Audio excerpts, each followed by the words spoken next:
मीरा भाईंदर महापालिकेमध्ये मराठीच महापौर बसावा अशी मागणी मराठी एकीकरण समिती त्यासोबत इतर राजकीय पक्षांनी केली आहे। आपल्यासोबत मराठी एकीकरण समितीचे अध्यक्ष गोवर्धन देशमुख आहेत।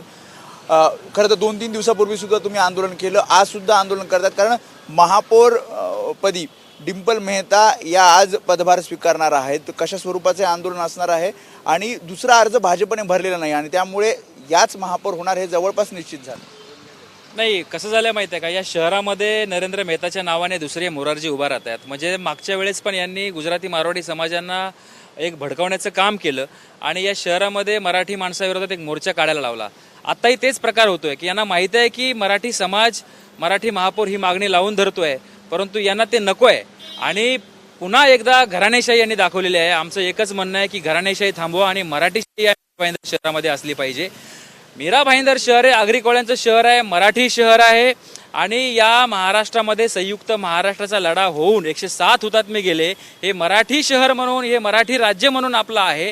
पुन्हा एकदा हे आम्हाला डिवसण्याचं काम करतायत, म्हणून आम्ही हे आजचा मोर्चा घेतलेला आहे। मोर्चाला परवानगी नाहीये, तुम्हाला पोलिसांनी नोटीस दिल्या, तुम्ही पण परवानगीसाठीचं पत्र दिलं नाही असं त्या नोटीसमध्ये नमूद नाही। आम्ही परवानगीसाठी पत्र दिले म्हणजे आम्ही पोलिसांना कळवलेलं आहे। पोलिसांनी आम्हाला सहकार्य करावं, दरवेळेस आमच्यावर दडपशाही करू नये अशी आमची विनंती आहे। आम्ही काल देखील माननीय उपायुक्त आणि माननीय आयुक्त यांच्याशी बोललेलो आहोत की आम्हाला मराठी माणसाला आमचा अधिकार, आमचा हक्क मांडू द्या, कारण हे शहरं लुटले जात आहेत आणि मोरारजी देसाई सारखं पुन्हा एकदा हळूहळू सत्तेच्या जीवावर आणि पैशाच्या जीवावरती हे शहरं काबीज केले जात आहेत।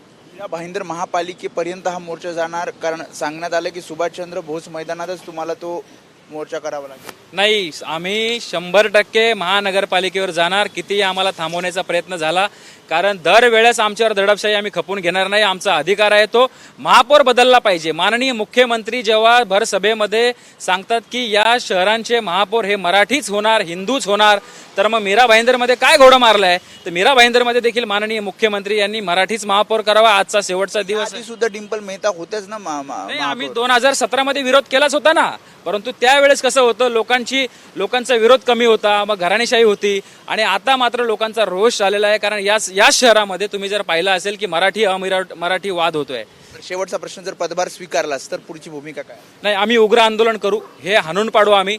तुम्हाला जर माहिती असेल की बेळगावमध्ये आमचे मोरे नावाचे महापौर त्या ठिकाणी बसले होते शिवसेनेचे, तर अक्षरशः कानडी संघटनेने त्यांच्या तोंडाला काळं फासलं होतं आणि आपण मात्र या मराठी राज्यामध्ये सर्व सहन करतोय। हळूहळू मराठी शहराची ओळख संपवली जाते, आम्ही मात्र सहन करणार नाही, हे यांनी लक्षात घ्यावं। माननीय मुख्यमंत्री महोदय आणि रवींद्र चव्हाण यांना एकच विनंती आहे की आपण हा निर्णय बदलावा आणि बहुसंख्य मराठी जणांचा विचार करावा।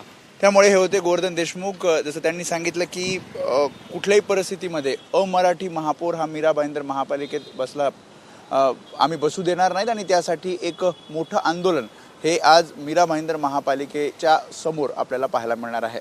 कॅमेरामॅन सचिन शिंदेसह मी वेदांत नेब, एबीपी माझा, मीरा भाईंदर। एबीपी माझा, उघडा डोळे बघा नीट।